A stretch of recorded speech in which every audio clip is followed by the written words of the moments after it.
Pilipinas, handa ka na ba? Oo, handa na kami. Introducing your top DAX politicians in 2025. Sino-sino sila? Sino ang pinakamalaki? Ang proyekto. Nakita mo ba? Ating silipin now na.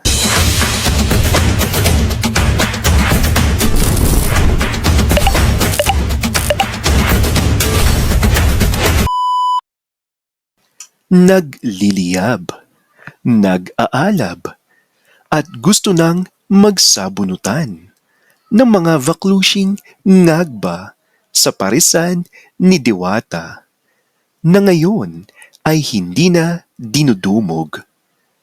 Ang tanong, sino sa mga politiko ang pinakadax? Well, kagaya ng mga diskaya, ay may listahan din tayo, mga ka-Star Buzzers. Una sa ating listahan, ang pambato ng mga DDS. Standing at 5 feet, 8 inches. From the Republic of Mindanao, Province of China. Ang laging angat dahil laging late sa opisina. Ang mayor ng mga DDS, Baste Duterte.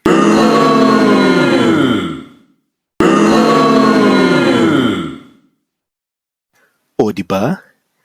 Pak na pak itong si Mayor Baste at mukhang may ibubuga din ito.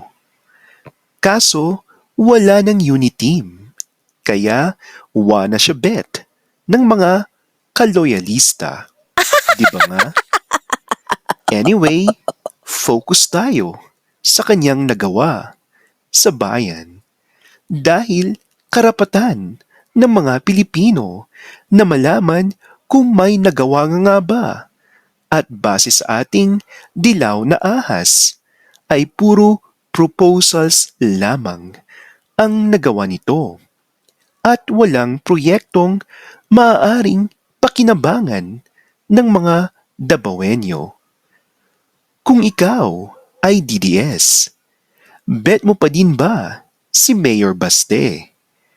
Oo o hindi? At bakit?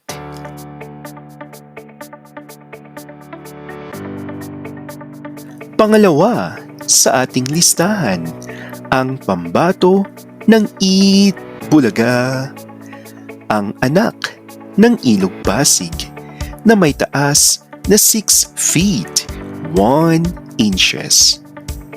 Introducing the next President of the Republic, Mayor Vico Soto. Dax na dax itong si Mayor, ngunit single pa din. Kaya sa mga kaibigan natin dyan, ano pa ang hinihintay nyo? Karakara na, now na. Ang flood control anomalies ang pinakamainit na pinag-uusapan ngayon. Dahil yan kay Vico Soto at sa tulong na din ng ating presidente. Sila ang huwarang mga opisyal ng bansa dahil sila ang nagsiwalat sa matagal ng problema ng korupsyon sa ating bansa. Mabuhay po kayo, Mayor Vico Soto at Pangulong PBBM.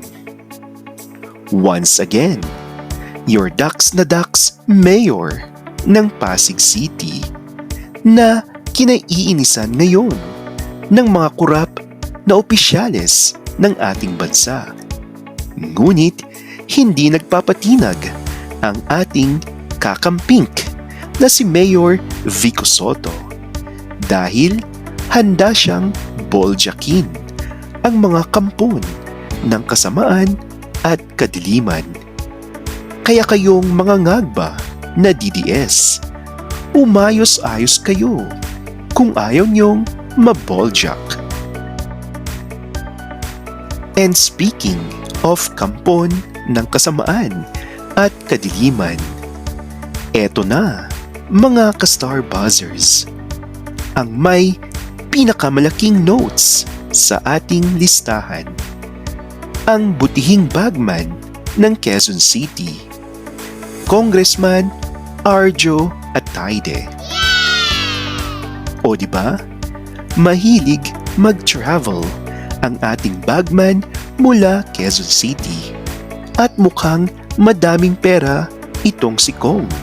At hindi naman natin yan kukwestiyonin sapagkat may kinita naman ito sa kanyang pag-aartista at may kaya din ang pamilya nito. Subalit, ayon sa ating ka-DDS na si Tita Harishoke ay kasabwat daw di umano ang kanyang ama sa pagkulimbat sa pera ng taong bayan. Wala pang korte ang naghatol o nagpapatunay na may ninakaw nga ito dahil baka gawa-gawa lamang ng magnanakaw na diskaya ang kanilang listahan.